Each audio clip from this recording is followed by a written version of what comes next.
Wishing for a Christmas mortgage miracle? Patriot Trading Group wants to make your wish come true. Just enter to win on Family Values Radio website, and you can enjoy your mortgage paid for all of 2020. That's right. It's the Christmas Mortgage Miracle Contest, where if you win, you'll have all kinds of extra money the entire year for a vacation, new clothes, new giant screen TV with whole home audio, whatever else may be on your wish list, because the winner will receive their mortgage or rent payments covered for all of 2020. To enter, go to FamilyValuesRadio1010.com and click on the banner. Enter once each day to increase your chances to win and look for bonus entry opportunities. That's FamilyValuesRadio1010.com and enter the Christmas Mortgage Miracle Contest, sponsored by Patriot Trading Group. Contest ends December 20th. See our website for details. Hey, good morning and welcome to Monday. I'm Joe Jaquint, CEO of the Patriot Trading Group, and for almost 2.5 decades, we've been coming right here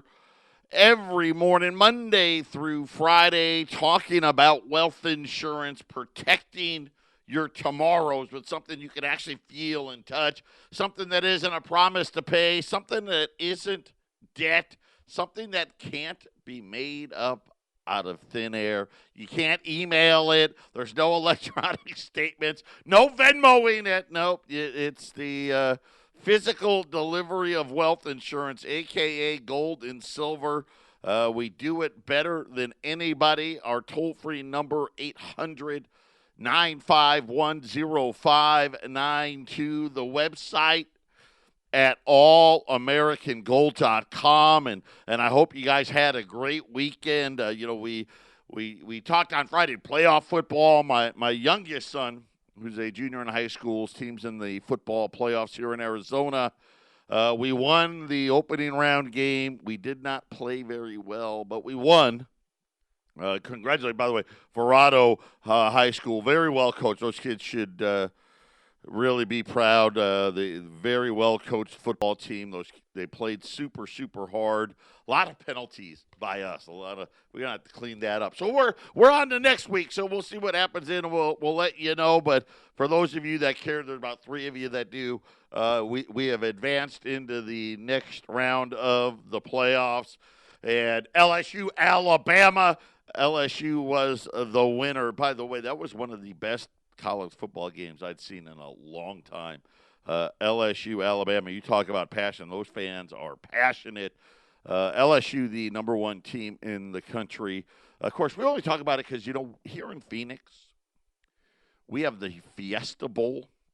And I should know more, but the Fiesta Bowl and I think the Orange Bowl and a couple of other Rose Bowl. You alternate the national championship game.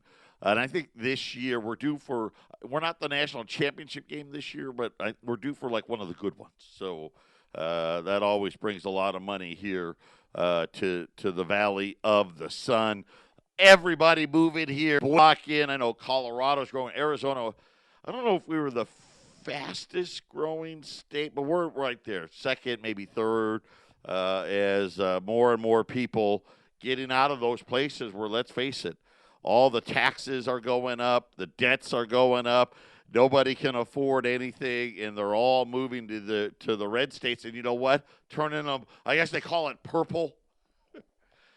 Or let's face it, the great giveaways every single year, whether it's budget overrides or tax this or proposition that, continuing to gather steam. We had Michael Bloomberg saying he's going to run for president.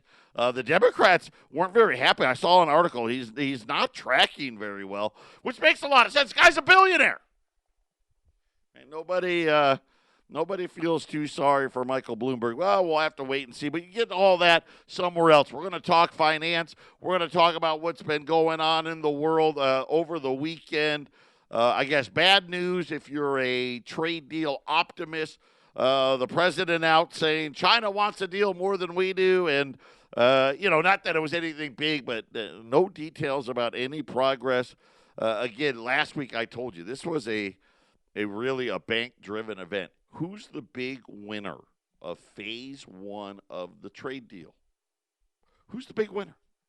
I mean, I know what the media wants you to believe. that the farmers are going to be the big winner. I wish that was true, but it's not. And if you actually read what the Chinese were saying about agriculture purchases, that they're willing to start buying again, but only if we're cheaper than everywhere else. So they found other sources, Brazil, Argentina, Russia, very competitive. The big winner in phase one is not the farmers.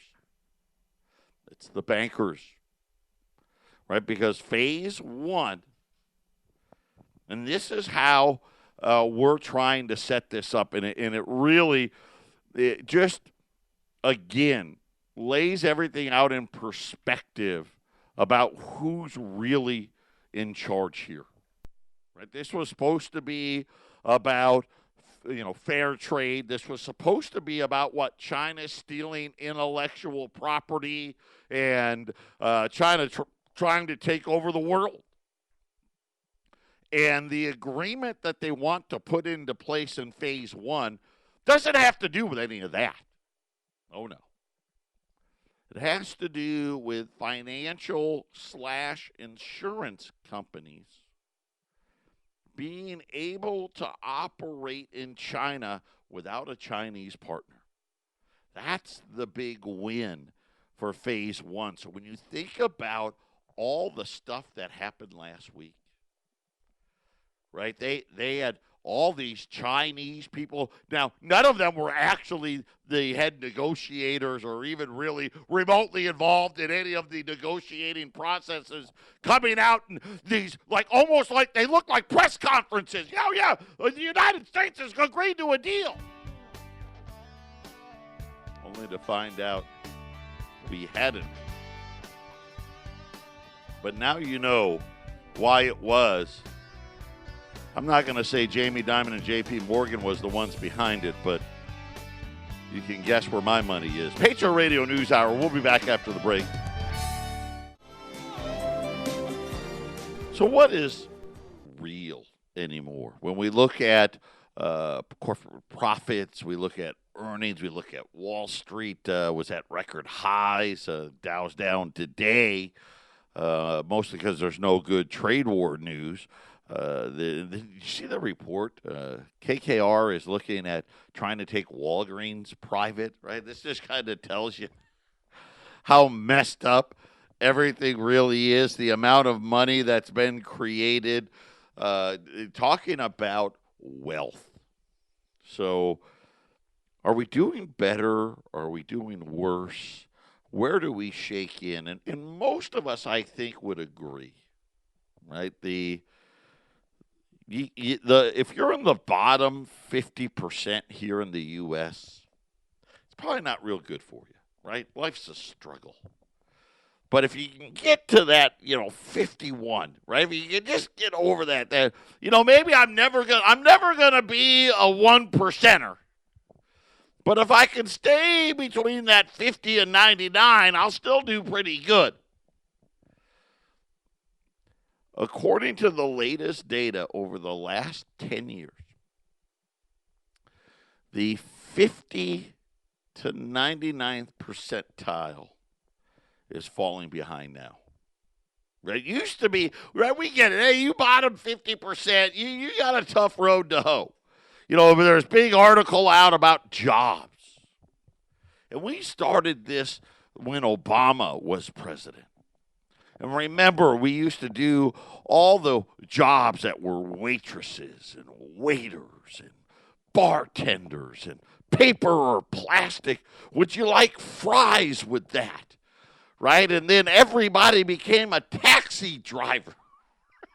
I mean, let's face it, not glorious, but again, though, in the right context, not a bad way to go, right? Hey, I'm a teacher. I'm a factory worker. I work at Walmart. I work at McDonald's. I work retail. Maybe I'm a waitress or a waiter. Hey, here's another way I can turn my car into a taxi right, to make extra money. Now, the latest data, and you got to dig, because when you go and you turn on the idiot box, they like to give you headlines, right? Headlines on wealth. Hey, we got wealthier again.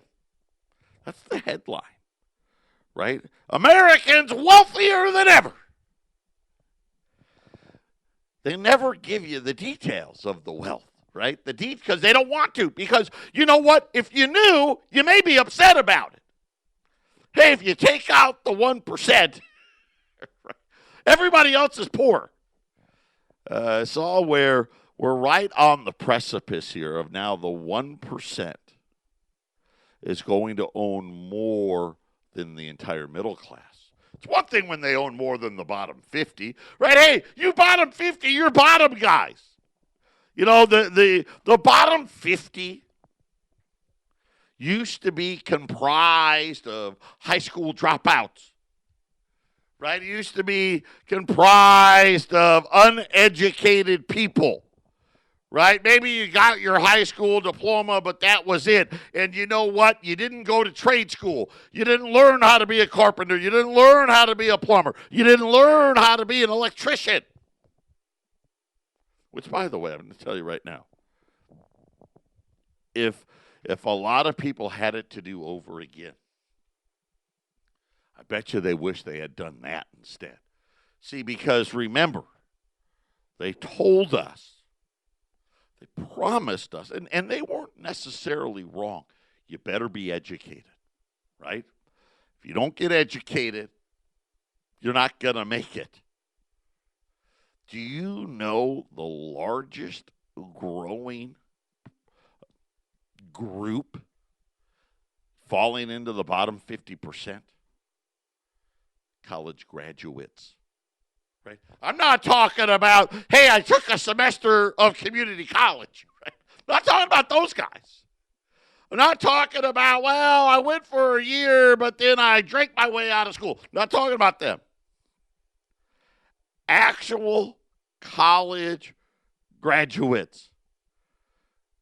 Over the weekend, there was always over the weekend, they'll release articles where they tell you a little bit of truth. Because they're hoping you're not paying attention. Unemployment rates are starting to rise again now for college graduates. And that's a tough sign. It was bad, right, during the Obama years. Remember how bad it was? And the college graduates were like, man, I can't get a job. I went to school for this. All I can do is get a job waitressing. All I can do is get a job, pouring people's drinks. Starting to see it again, but what is all this money worth? Something really crazy happened in Japan last week.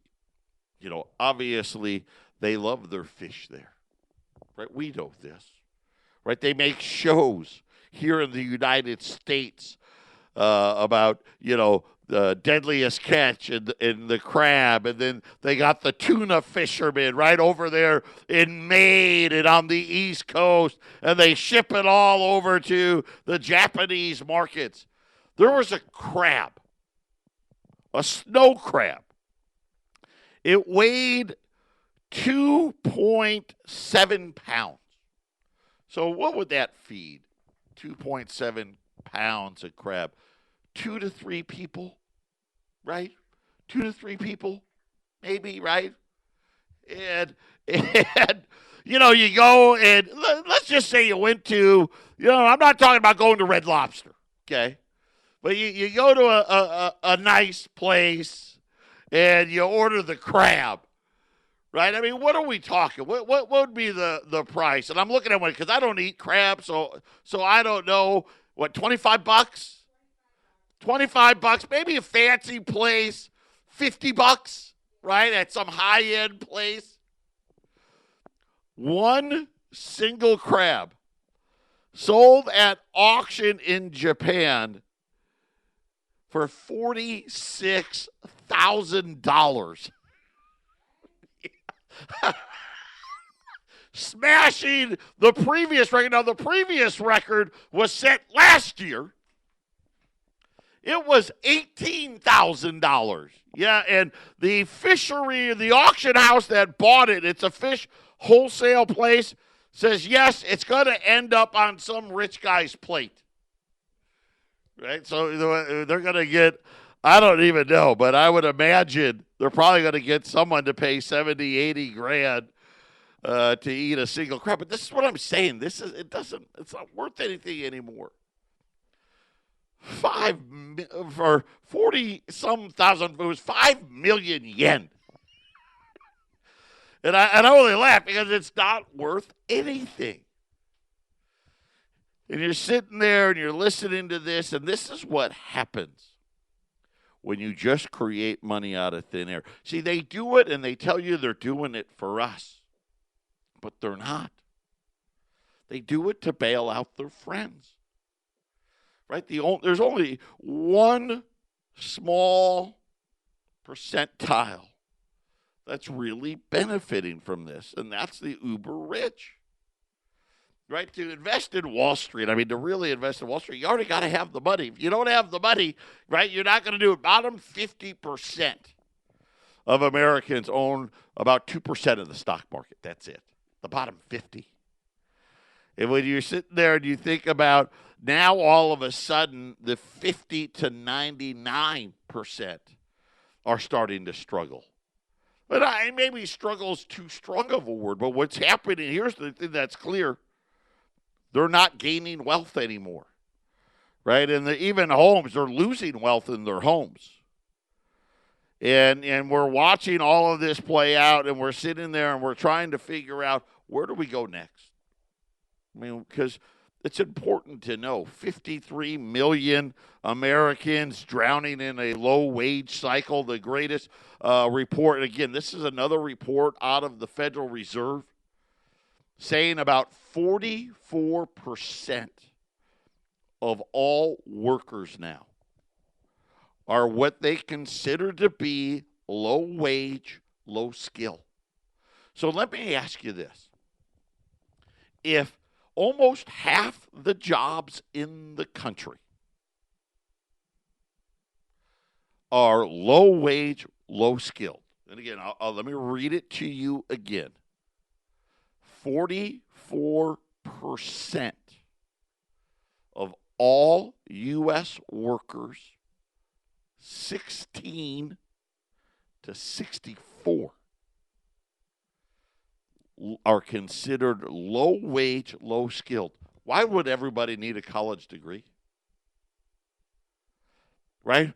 Why would, if half the jobs today are low-wage, low-skilled, why are they telling everyone to go to college and rack up the debt? Well, you know why? Right? Because who benefits when you do that? Do you benefit? No. It's mixed at best. Right? Mixed at best. Right now, in the last 20 years, that college degree is returning less and less and less. Now, am I out there telling everyone, hey, don't go to college? No, I'm not telling you that. But what I am telling you is, hey, not everybody should go to college, right? If you're a C student in high school, hey, go to trade school. You're going to be better off. They said many of these folks are now stuck in what they call the gig economy. Have you ever thought about where that came from? How did it become legal? And of course, once again, it's all the laws that get changed that you don't hear about. See, companies really, since the beginning of time, right, are looking for ways to do what? Be more productive. And what does be more productive really mean? Be more productive really means, hey, I want to produce more stuff, right? And I want to do it for less money, right? I want to make more money, right? That's how you do it. And they've been trying forever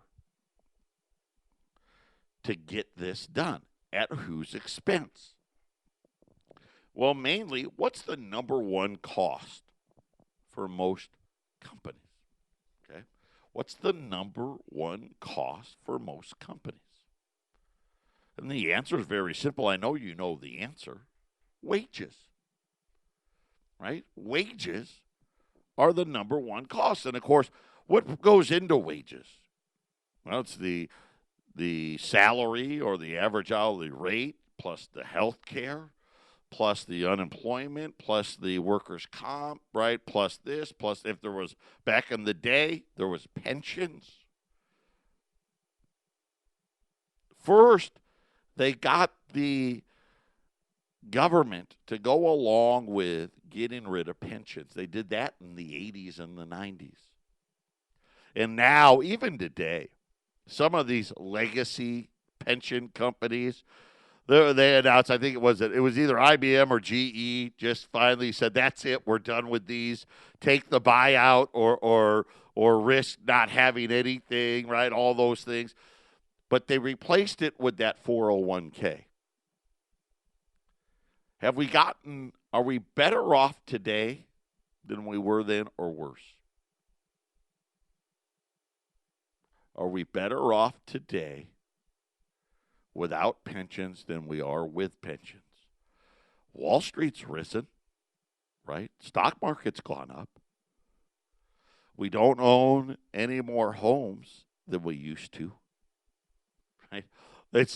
Our debt picture hasn't gotten any better, right? Now, of course, everything costs a fortune, right? We've got more people working over the age of 65. It's the fastest growing segment of the labor force. All of these things are true. And now, according to the central bank's own detail, more and more Americans being stuck in this gig economy. In other words, where employers don't pay you workers' comp, don't pay unemployment insurance. They don't have to pay for anything but what? An agreed-upon price. This is the Phyllis Schlafly Report, a daily commentary continuing the conservative pro-family legacy of Phyllis Schlafly. Now, the president of Phyllis Schlafly Eagles, Ed Martin. Statehood for D.C. is not a new idea, but it's still a very real threat to our Constitution. As the long-standing delegate from D.C. to Congress, Eleanor Holmes Norton can already serve on committees, and she can speak on the House floor.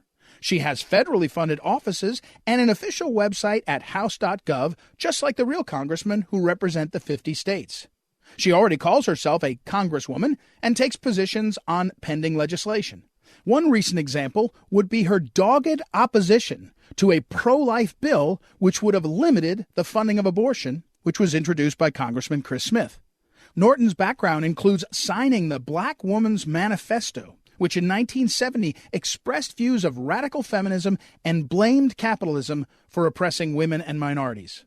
Norton has been a supporter of legislation expanding abortion and even prohibiting states from limiting it. She's received the endorsement of Emily's List, a PAC that supports the election of politicians who want unrestricted and taxpayer-funded access to abortion. Eleanor Holmes Norton is not a full voting member of Congress, but she would probably become one if H.R. 51 ever became law. H.R. 51 is the Democrats' latest bill to grant statehood to D.C. More than 200 Democrat congressmen co-sponsor the bill to create a new state called the State of Washington, Douglas Commonwealth.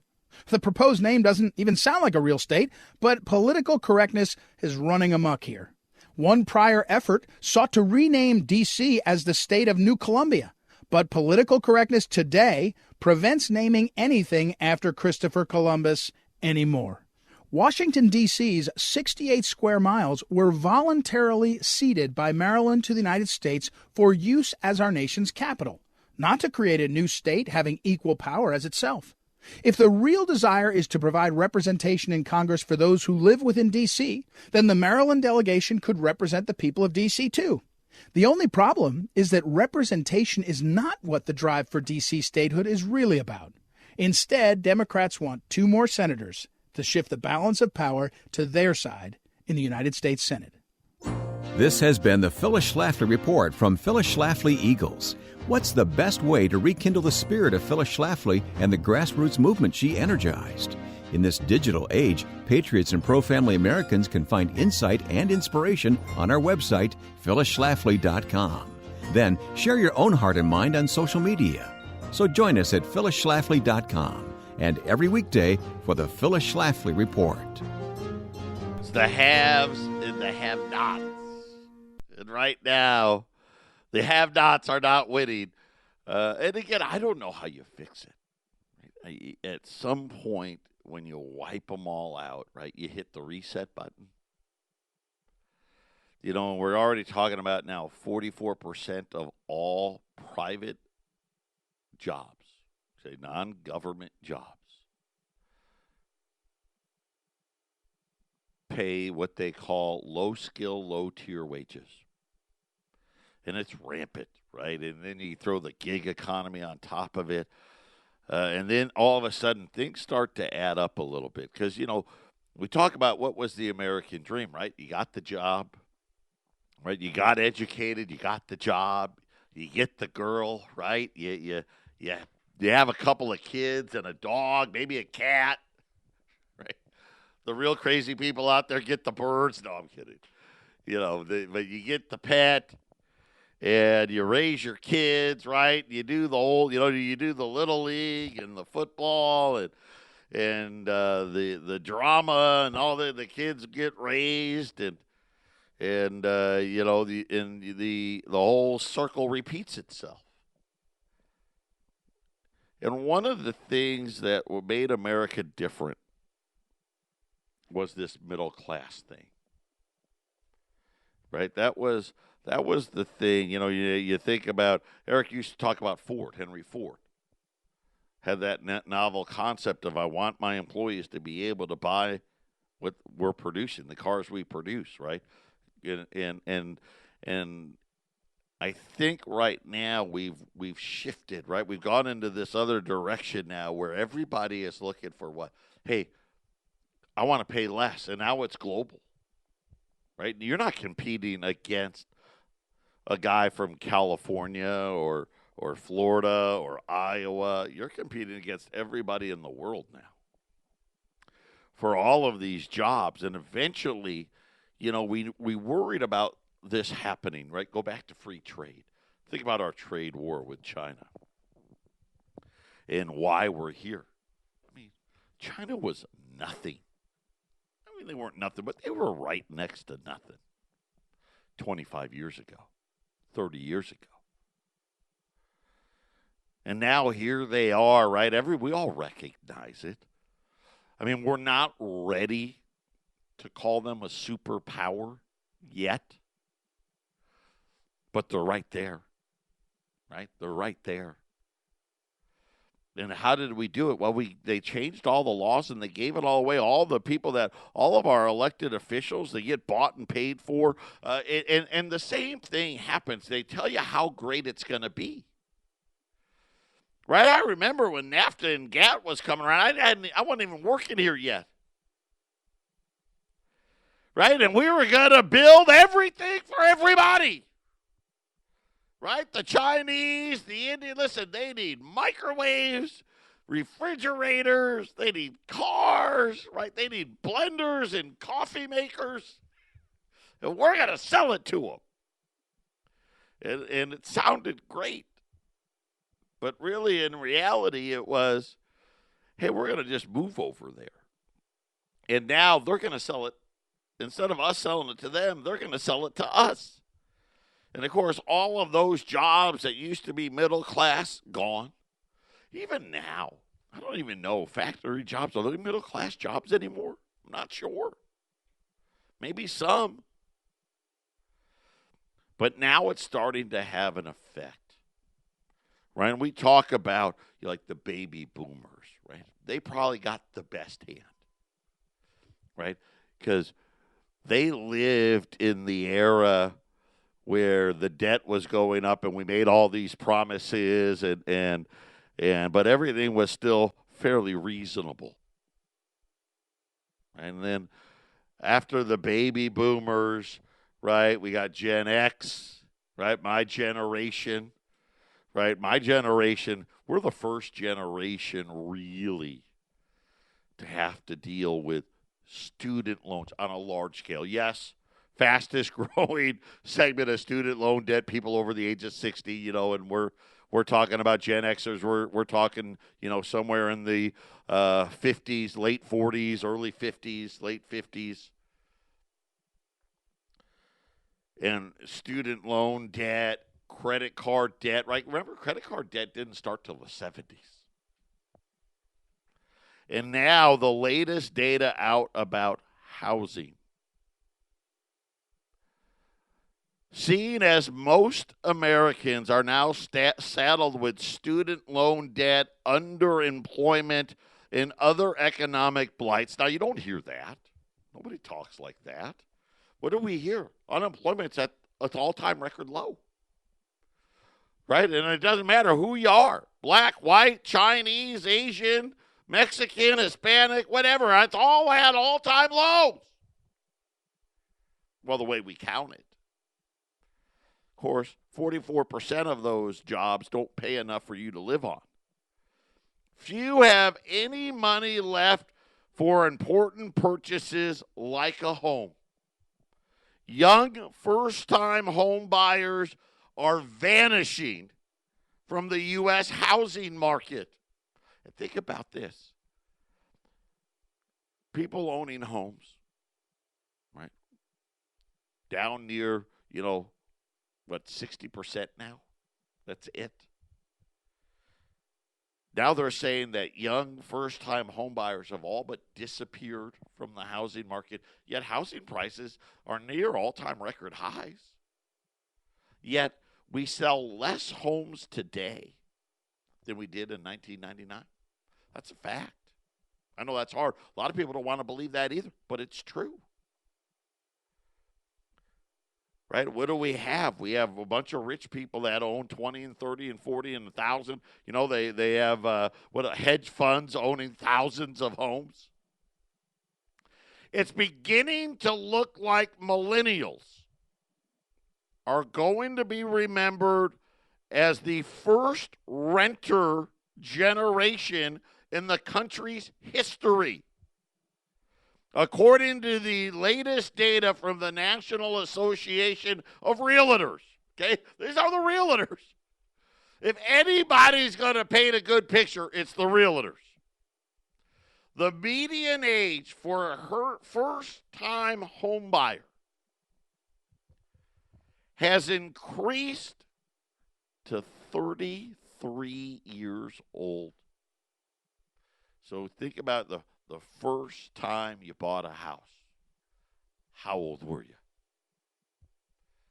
It used to be you bought a house in your 20s. Now they're saying that it's now in your 30s. The median age, by the way, that is the highest median age since they've been collecting the data. By the way, the median age for all home buyers also hit a record. Patriot Radio News Hour. We'll be back after the break. 800-951-0592. I love what Ray Dalio said last week, talking about Wall Street selling dreams instead of earnings. Be careful out there.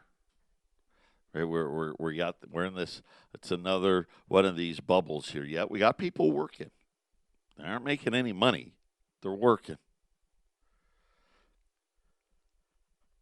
People can't afford to buy a home. A first-time home buyer now is in his 30s. I can't tell you, and I know that a lot of you remember this, how many people a year or two out of high school were buying their first homes when I was growing up. It just did. You went out. If you didn't go to college, you went out. You got a job, worked a couple of years, bought a house. We're affordable. And I tell the story all the time about my wife and I. I was actually old for my group. I was 28. My wife was only 21. Maybe she was 22. So between the two of us, you averaged us out, right? We were right in the middle. Usually by about 25, you had a home. And I tell you the story. We had to drive way out of town, right up in Anthem for you local folks. You know, back when the I-17 only had 2 lanes on it. Now they got 4 lanes, and that's not enough, right? They added more. And it was a 3-bedroom, 2-bath on a postage stamp. I mean, I literally could have my hand on the side of my house. My other hand would touch the fence to my neighbor's house. I mean, it was postage stamp. And it was $135,000, that house. Now, the interest rate at the time was like 7%. But I was doing okay, you know, making somewhere, you know, $70,000, $80,000. And that was all the house we could afford. Right? And we made it work. And today, you can't buy a house for $130,000. They don't exist. And this was a brand new home. Brand new home. It was kind of middle of the road, you know, nothing fancy. 1,600 square feet, you know. That same home today, driving just as far out, if not farther. You actually got to drive farther. $300,000. Right? Let's say if you drive really far, okay, $250,000. Can't afford it. The median age of all home buyers. In other words, it's not your first, could be your first, could be your second. Highest level on record, 47 years old. By the way, the median age of that category in 1981, 31. Wow. It's like 50% older today. And it's getting worse. Where was it? Somewhere in here they had the number. Here it is. The average ages of home buyers increased. The average income has also increased. The median income of purchasers, in other words, how much money are you making, rose to $93,200 in 2018. So think about if you want to buy a home here in the United States, and it varies, right? It varies here to there, but in the areas, you know, Phoenix, Greater Denver, right? You need to make $100,000. $100,000 a year gets you just a middle class type home, right? You're not living in North Scottsdale, right? You're not living in the swanky part of Denver, right? You're not out at the ski resorts. No. You're out in some middle class, out on the outskirts type community for $100,000 a year. Now, I only bring this up because we always like to plan, not for next week or next month. You know, because Wall Street only cares about what, the next hour or two, right? Remember when they used to tell you, oh, Wall Street looks 12 months into the future. Whatever happened to that? Right? Where did that go? Right now, Wall Street's just nothing but headlines. We've had a good run. The central bank has broken every economic rule possible. We're now creating trillions of dollars out of thin air. We're buying our own debt now, right? We're monetizing our own debt, and we do it. We act like we're doing it. But don't worry, it's different this time. It's not like the last time we did it. And you sit there and you think, well, does it matter why? does it really matter in the scheme of things? Look at what it's really doing. Right? Everything's too expensive. Nobody can afford it, right? The average first-time home buyer now, right, is somebody who most people by this time, when you're in your 30s, right, your kids were like in school, getting ready. Some people were like, my kids are in junior high by the time I'm in my 30s. Now you're just buying a house. You haven't even had kids yet. America. But hey, that's why you put gold away. Because when that rainy day does come, you'll be prepared. Patriot Radio News Hour, final segment coming up.